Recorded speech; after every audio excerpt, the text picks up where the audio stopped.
સાહેબ, આપ જિલ્લાના વહીવટી વડા છો ને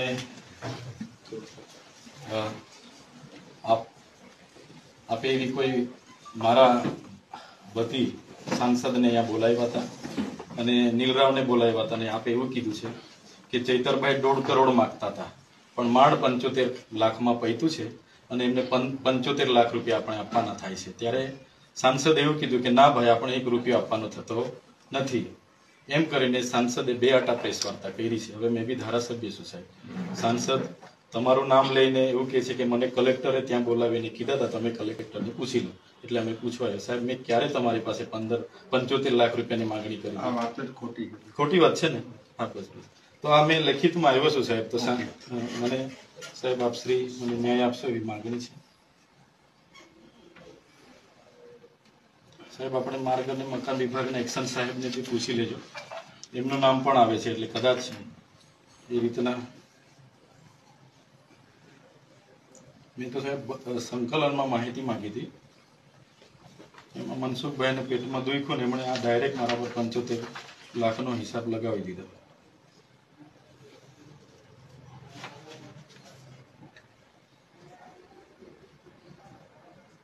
સર આ રિસીવ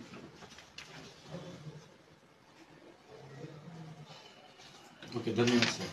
જે માનનીય સંસદ સભ્યશ્રીએ કીધું એ પ્રમાણે હેલીપેડ પર અમારે વાત થઈ હતી અને એ એક્ઝિક્યુટિવ એન્જિનિયર સ્ટેટ જે છે એના મારફત આ વાત જણાવી હતી અને આ મુદ્દે જે ડેડિયાપાડા ધારાસભ્યશ્રીએ જે આવેદન આપ્યું છે એની મેં તપાસ પણ સોંપી દીધી છે અને એ વાત મેં હેલીપેડ પર કીધી હતી। એમને જે એમના લેટરમાં કીધું કે અહીંયા કાર્યાલયમાં મારી ચેમ્બરમાં વાત કરી, તો એ વાત ખોટી છે, પણ હેલીપેડ પર આ વાત થયેલી અને આવી રીતના રૂપિયાની માંગણી થઈ છે, એ પણ ત્યાં હેલીપેડ પર થયેલી।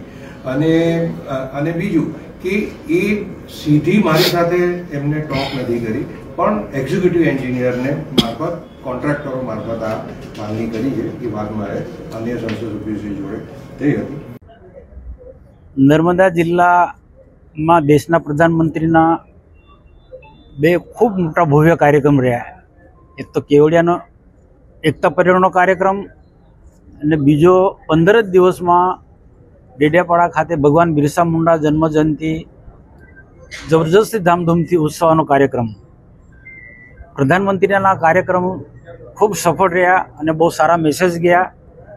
રાષ્ટ્રીય એકતા સાથે આ જોડાયેલા બંને કાર્યક્રમ હતા અને તેમાં ખાસ કરીને ડેડિયાપાડાનો જે કાર્યક્રમ છે એ બિરસા મુંડાના જીવનમાંથી સમગ્ર દેશવાસીઓ, આદિવાસી સમાજ સહિત બધાએ પ્રેરણા લઈ શકાય એવો આખો કાર્યક્રમ હતો। બિરસા મુંડાની ઓળખ દેશના પ્રધાનમંત્રીએ આખા દેશને આપી ને આખા એમનો જીવન ચરિત્રની એમને વાત કરી, આઝાદીની ચળવળની એમને વાત કરી। બિરસા મુંડા ને એમનું વ્યક્તિત્વ જે પ્રકારનું હતું, એ લોકો એને કેમ ભગવાન માને છે એની પણ આખી વાત પ્રધાનમંત્રીએ વાત કરી। આવા બંને કાર્યક્રમ ભવ્ય હોવા છતાં પણ ડેડિયાપાડાના ધારાસભ્યશ્રીએ આને હિસાબ સંકલનમાં માગ્યો, અધિકારી આપ્યો, પણ ત્યાર પછી ફરી પાછા સંકલનમાં પણ એક જ પ્રશ્ન 2 સંકલનમાં પૂછું એ પણ વ્યાજબી નથી। અને હું તો કહું પૂછે તોય વાંધો નથી, પણ સંકલનમાં પ્રશ્ન પૂછ્યા પછી એ અધિકારીઓને કોન્ટ્રાક્ટરોને મળીને પૈસાની લેવડ દેવડની વાત કરે એની સામે મને વાંધો છે। અને આ જે પૈસાનો જે મુદ્દો જે છે 75 લાખનો, એ કોઈ અમારો ઉપજાવી કાઢેલો નથી। નર્મદા જિલ્લા કાર્યપાલક ઇજનેર પાસે સંકલનમાં પ્રશ્ન પૂછ્યા પછી ધારાસભ્યશ્રીએ પૈસાની માંગણી કરી 75 લાખની, અને એ વાત નર્મદાના કલેક્ટર સાહેબને કાર્યપાલક ઇજનેરે વાત કરી। તો આ મુદ્દાને લઈને રાષ્ટ્રપતિ કેવડિયામાં આવ્યા હતા અને એમને વિદાય પછી કલેક્ટર સાહેબે મને અને નીલભાઈ રાવ જિલ્લા પાર્ટીના પ્રમુખ અમને બોલાવીને કીધું કે ભાઈ ધારાસભ્ય આ રીતના માંગણી કરે છે, તો અમે જિલ્લાના બધા અધિકારીઓ આમાં બહુ ભારે દ્વિધામાં છે। મેં કીધું કોઈને પણ 1 પૈસો નહીં આપવાનો, શેનો આપવાનો? અને ત્યાર પછી મોદી સાહેબ સાથે એક્શન કાર્યપાલક એમની સાથે પણ ચર્ચા થઈ, પોલીસ વિભાગના અધિકારી સાથે પણ તે દિવસે ચર્ચા થઈ ત્યાં જ, અને મેં બહુ સ્પષ્ટ કીધું કે આમાં એક પણ પૈસો નહીં આપવાનો, પણ આ વસ્તુને ખુલ્લી પાડવી પડે એ જરૂરી હતું. કારણ કે અધિકારીનો છાસવારે કોઈને કોઈ રીતના બધા લોકો દબાવે, ડરાવે ને જિલ્લાનો આખો વહીવટી તંત્ર મુશ્કેલીમાં મુકાઈ જાય. એને એના જિલ્લાના વહીવટી તંત્રના હિતમાં મેં પત્રકાર પરિષદ બોલાવી અને પત્રકાર પરિષદની અંદર આ ઉલ્લેખ મેં કર્યો. આપ સૌ બધા જાણો છો કે મેં તે દિવસે કોઈનો ઉલ્લેખ નથી કર્યો કે કોણ પૈસા માંગે છે. કારણ કે જિલ્લાના અધિકારીઓની વાત પણ કેટલીક ગુપ્તતાની હોઈ શકે છે એ હું સમજી શકું છું, એટલે મેં ઉલ્લેખ ના કર્યો. પણ આમ આદમી પાર્ટીના લોકો આવા બધા અનેક કાર્યક્રમના હિસાબ માંગીને પૈસી તોડ પાણી કરે છે. આ વાત આપની સમક્ષ વાત મૂકી.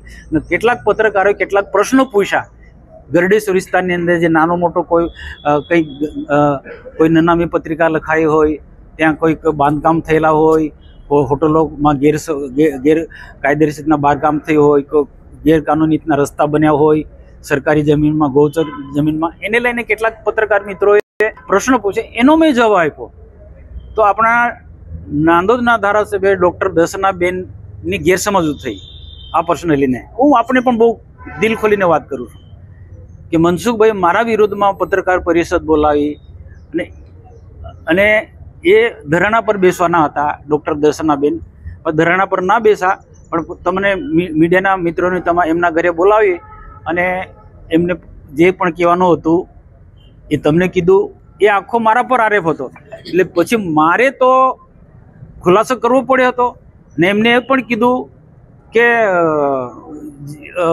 મને આખું બદનામ કરવા માટે મનસુખભાઈ પ્રયત્ન કરી રહ્યા છે. ધારાસભ્ય કપડાં કાઢવાની વાત કરે છે. કપડાં કાઢવાની વાત પણ આપ મીડિયાના મિત્રો જાણો છો. મેં કોઈક નાંદોદના ધારાસભ્ય માટે ઉલ્લેખ નથી કર્યો. ગુજરાત પેટર્નની મિટિંગમાં ધારાસભ્ય ચૈતર વસાવા એવું કીધું કે મારા જો કામો ન લેવામાં આવે તો હું કલેક્ટર કચેરીની આગળ ધરણા પર બેસીશ. એ વાતની મેં મીડિયા સમક્ષ વાત મૂકી હતી, પણ બેનના મગજમાં કંઈક જુદી ગેરસમજ ઊભી થઈ હતી. એટલે આ અનેક પ્રકારની બધી ગેરસમજો અમારા નાંદોદના ધારાસભ્યના મનમાં હતી. તો એ ગેરસમજ દૂર કરવા માટે ફરી મેં પત્રકાર મિત્રોને મારા ઘરે બોલાયા અને મેં કીધું કે હકીકતમાં બેનની ગેરસમજ છે, બીજા ઘણા બધા લોકોની ગેરસમજ છે, અને આ બધી બાબતને લઈ અને મારા પર સોશિયલ મીડિયામાં, કેટલા પાર્ટીમાં અને સરકારમાં અને મને લોકો ખોટી રીતના જોઈ રહ્યા હતા. તો મારે તો હું તો સાચો હતો. તો મેં જે પત્રકાર પરિષદ જે બોલાવી કમલમમાં, એનો આખો ઉદ્દેશ્ય મારે કેવો જોઈએ કે જે, અને એનો મૂળ ઉદ્દેશ્ય હતો આ 75 લાખનો. એટલે મારે તો મારી છબી હું શું કામ બગાડું? અને બીજા બધા લોકોને અનેક પ્રકારના જે પ્રશ્નો હતા, શંકા હતી, ખાસ કરીને ધારાસભ્ય બેનને, દર્શનાબેનને, એ મારે દૂર કરવાની જરૂર હતી. વ્યક્તિગત તો કોઈ માને ને, એમને જાહેરમાં કીધું એટલે જાહેરમાં કહ્યું. તો આ જે કમલમમાં પહેલી જે મિટિંગ બોલાવી એ જ વિશેષ કરીને સ્પષ્ટતા મેં બીજી વખતની મિટિંગ મારા ઘરે કહ્યું પત્રકાર મિત્રોને કે કલેક્ટર સાહેબે મને ને નીલભાઈને હાજરીમાં કહ્યું હતું કે ભાઈ ધારાસભ્ય 75 લાખ રૂપિયાની સંકલનમાં પ્રશ્ન પૂછ્યા પછી માંગણી કરે છે. એટલે મેં એ ખુલાસો કર્યો. તો એ ખુલાસો આટલા માટે કે બેનનો જે મનમાં જે શંકા હતી એ દૂર કરવા માટે આ ખુલાસો કર્યો.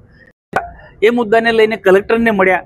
તો કલેક્ટરને એમણે કીધું કે મનસુખભાઈ ને નીલ રાવને તમે અહીંયા કલેક્ટર ઓફિસમાં બોલાવી અને 75 લાખ ધારાસભ્ય માંગણી કરે છે એવી તમે રજૂઆત કરી. તો એ રીતના કલેક્ટરને વાત મૂકી અને આવેદનપત્ર પણ આપ્યું. તો એને લઈને આખો વિવાદ થયો. કલેક્ટરે તે દિવસે કે ના પાડી હશે કે વાત ખોટી છે. કલેક્ટરે એવું કીધું તે દિવસે કે વાત ખોટી છે. અને આ વાત આખી મીડિયાથી માંડી બધા લોકોમાં, સોશિયલ મીડિયામાંથી આખા ગુજરાતના આખા દેશમાં એ ચાલી. આનો જો ખુલાસો હું ના કરું, હું કલેક્ટર પાસે ખુલાસો ના કરું તો હું ખોટો સાબિત થાઉં. તો આજે મેં આ બધી જ બાબતને લઈને આજે તમને સમક્ષ વાત કરું. પત્ર લેખિતમાં પણ કલેક્ટરને આપ્યા, આખી હિસ્ટ્રી A to Z સુધીની આખી વાત કરી છે મેં. તો આજે મેં કલેક્ટરને વાત કરી અને કલેક્ટરે સ્વીકાર્યું કે એમને કલેક્ટરનું એવું કહેવું છે કે ચૈતરભાઈની ટીમ સાથે આવ્યા હતા, મીડિયા સમક્ષ આવ્યા હતા. એટલે અને એમને એવું કીધું કે અહીંયા કલેક્ટર ઓફિસમાં સંસદ સભ્ય મનસુખભાઈ વસાવા, સંસદ સભ્ય નીલભાઈ રાવ અને અહીંયા ઓફિસમાં આવીને 75 લાખની વાત એને મેં ના પાડી. એ વાત એ ખોટી છે એમ. પણ એને આજે કબૂલ્યું કે કેવડિયામાં હેલીપેડ પર જે અમને જે વાત કરી તે વાત સાચી, એ વાતને આજે પણ એ વળગી રહ્યા છે. અને એ કે એના માટે હું તપાસ પણ સરકારમાં રજૂઆત કરી છે, આની તપાસ પણ કરાવી રહ્યા છે કે જિલ્લાના હિતમાં જે પણ કોઈક અધિકારીને કે ડરાવીને ધમકાવીને કંઈક ખોટને હેરાન કરતા હોય તો એ મારી ફરજ છે. એ આજે પણ એમને વાત કરી, પણ એમને આજે ખુલાસો કર્યો કે જે તે દિવસે અહીંયા ચૈતરભાઈ આવ્યા અને અહીંયા એમને જે પ્રશ્ન કર્યો કે કલેક્ટર ઓફિસમાં તમે 75 લાખની વાત કરી મનસુખભાઈને નીલભાઈ રાવની, તો એમને કે એ વાત ખોટી છે, એ વાત તદ્દન ખોટી છે. એટલે કલેક્ટર ઓફિસમાં ની વાત થઈ નથી એવું એમને કેવું છે. પણ એમને આજે કબૂલ કર્યું મેં સાહેબ તમે તો કીધું હતું અમને આ પ્રકારનું કે 75 લાખ, તો એ હેલીપેડ પર વાત સાચી. અને તે કાર્યપાલક ઇજનેર મોદીના કહેવાથી એમણે વાત મને કરી હતી. અને એ પણ જિલ્લાના એક આગેવાન, જિલ્લાના કલેક્ટર તરીકે આ જે વસ્તુ જે છે એ પોતે પણ ગંભીરતાથી સમજતા હતા. અને 75 લાખ રૂપિયા કઈ રીતના ખોટી રીતના કોકને આપી દેવા, તો એટલા માટે અમને કહ્યું હતું. એમના મનમાં એવું હતું કે આ જે વાત છે મનસુખભાઈ ને નીલભાઈ ગુપ્ત રાખશે, એટલે એ થોડા એ પણ દીધવામાં હતા. અને મારો પણ ઉદ્દેશ એ હતો કે એને હાઇલાઇટ કરવું નહોતું, પણ આ જે કારણો કર્યા એના કારણે આને મેં મીડિયા સાથે મારે જવું પડ્યું. અને આવા કેટલાક ખોટા લોકોને જિલ્લાના હિતમાં પણ મારે ખુલ્લા પાડવા પડે. 75 લાખ માંગે, વાત સાચી છે કે ખોટી? હવે તપાસનો વિષય છે, પણ કલેક્ટરે આજે કબૂલ કર્યું કે એ અમને કહ્યું હતું એમને. અને એ કાર્યપાલક ઇજનેર રજા પર ઉતરી ગયા છે. કાર્યપાલક ઇજનેરને પણ એ બોલાવવાના છે. હમણાં 2 દિવસમાં કલેક્ટર પણ રજા છે. સોમ કે મંગળવારે કાર્યપાલક ઇજનેરને આખો તપાસનો વિષય છે ને યોગ્ય રીતના તપાસ થશે. યોગ્ય તપાસ થશે તો ફરિયાદ નોંધાશે ખંડણીની. હવે આવનારો એ સમય બતાવશે. પણ એટલું નક્કી કે મને ને નીલભાઈને હેલીપેડ પર કલેક્ટર સાહેબે અને કાર્યપાલક ઇજનેરે જે વાત કરી હતી એ વાત એમણે સ્વીકારી કે અમે ઉપજાઈ કાઢેલી આ વાત નથી. કલેક્ટર શ્રી નર્મદા અને કાર્યપાલક ઇજનેર નર્મદાએ અમને હેલીપેડ પર કહેલી વાત આજે એમને કલેક્ટર સાહેબે સ્વીકારી. સાહેબ એક વાત પાકી છે કે એક નેતા આવે છે તો તેમને એવું કહે છે કે આ વાત ખોટી છે, તમે જાઓ છો તમને એવું કહે છે કે આ વાત ખોટી નથી, બરાબર છે. તો કલેક્ટરનું મિનિંગ શું છે? ના એવું નથી, એમાં એવું નથી. એમણે એવું કીધું કે ચૈતરભાઈ અહીંયા આવીને એ વાત કરી કે તમે કલેક્ટર ઓફિસમાં મનસુખભાઈને બોલાયા, નીલભાઈ રાવ ભાજપના પ્રમુખને બોલાયા ના 75 લાખ રૂપિયાની વાત કરી. તો કે એ વાત અહીંની વાત ખોટી છે એમ કેવું છે એમને. અને ત્યાં હેલીપેડ તો કે જ છે. એમને સ્પષ્ટતા કરવી જોઈએ સાહેબ, એમને સ્પષ્ટતા નથી કરી. ફરિયાદ કેમ નહીં કરતા? એમાં શું છે એમને એવું કેવું છે કે આ વિષય આખો ગંભીર વિષય છે અને આખો તપાસનો વિષય છે અને મારી પણ કેટલીક ઘણી મર્યાદા છે. એટલે હું કોઈ આના પર પડદો નથી પાડતો. આને હું યોગ્ય દિશામાં સરકારને પણ ધ્યાન દોરી રહ્યું છું અને એને તપાસમાં આગળ વધી રહ્યા છે એમને વાત કરી. હવે મનસુખભાઈ શું કરશે આગળ? જો હું તો એક જ વસ્તુ છે કે 2047 સુધીમાં દેશના પ્રધાનમંત્રી નરેન્દ્રભાઈ મોદી સાહેબ વિકસિત ભારત બનાવવા માંગે છે. તેની સાથે ગુજરાત પણ એક ક્ષેત્રની અંદર વિકાસ કરવાનો છે. અને નર્મદા જિલ્લો પણ અવિકસિત જિલ્લો છે, અતિ પછાત જિલ્લો છે, એમાંથી આપણે બહાર કાઢવો છે. તો આવા બધા જે પણ પ્રકારના ભ્રષ્ટાચાર થતા હોય, કોઈ અધિકારીને કોઈ ડરાવતો હોય, ધમકાવતો હોય, સીધી રીતના અધિકારીને કામ ન કરવા દેતો હોય, તો એવા સંજોગોમાં આવા લોકોને ખુલ્લા પાડવા અને અધિકારીઓને મારે મદદરૂપ થવું, અધિકારીઓને મારે સમર્થન આપવું એ મારી ફરજ છે જિલ્લાના સંસદ સભ્ય તરીકે.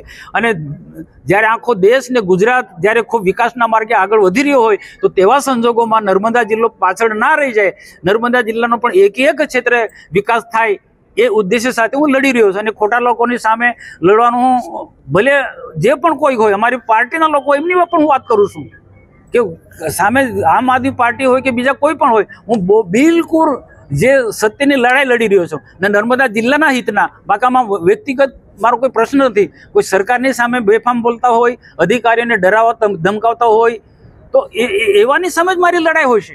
આ વાત કરી હતી કે રેકોર્ડિંગ કલેક્ટર પાસે બી છે, તો એ રેકોર્ડિંગના આધારે કલેક્ટર કાર્યવાહી કરશે ખરા? જો આજે કલેક્ટરને અમે મળ્યા પણ એ પણ ઘણી રજા પર છે, પણ આજે હું આવવાનો હતો અમે નીલભાઈ સાથે જવાના હતા, એટલા કારણે એ રોકાયા છે. પછી આવનારા દિવસોમાં હજુ સમય લઈને આનો આ બધી જ બાબત પણ જિલ્લામાં રાબેતા મુજબ સારી રીતના ચાલે, જિલ્લાનો એક સારો વિકાસ થાય, એક ક્ષેત્રે વિકાસ થાય અને બીજા બધા જિલ્લાઓની જેમ નર્મદા જિલ્લાનો પણ એક સર્વાંગી વિકાસ થાય, એ જ અમારો મુખ્ય ઉદ્દેશ્ય છે.